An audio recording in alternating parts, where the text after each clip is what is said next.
Well, politics is never far away in the Eurovision Song Contest, and this year's event held in Israel has been no exception. The Netherlands and Duncan Lawrence came top of the leaderboard after a dramatic public vote. This report from David Silito in Tel Aviv does contain some flashing images. Tel Aviv, Israel, this is the grand final of the Eurovision Song Contest 2019!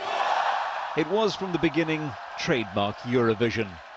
Inside the auditorium, taking part in Eurovision makes you join a racist mission. But in amongst the throngs of fans there are also protests, an argument that because of Israel's actions in the occupied territories, it should not be hosting the Eurovision Song Contest.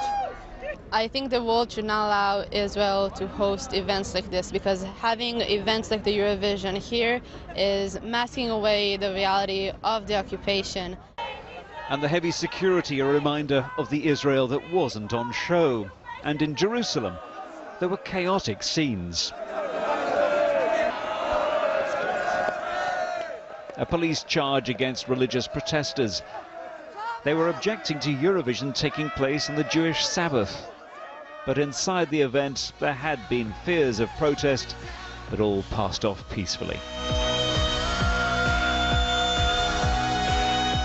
And with some considerable spectacle, this swaying performance from Australia.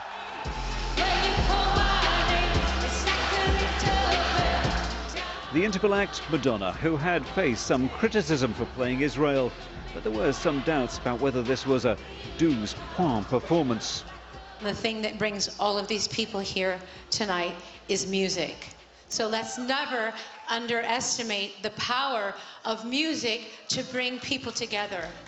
Meanwhile, the UK's Michael Rice performed with gusto, but once again, it wasn't to be the UK's night.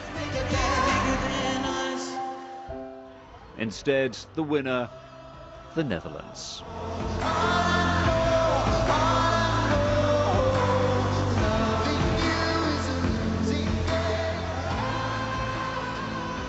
There were claims that there were going to be protests during the contest, but in the end, nothing transpired, or at least certainly nothing visible to the TV cameras.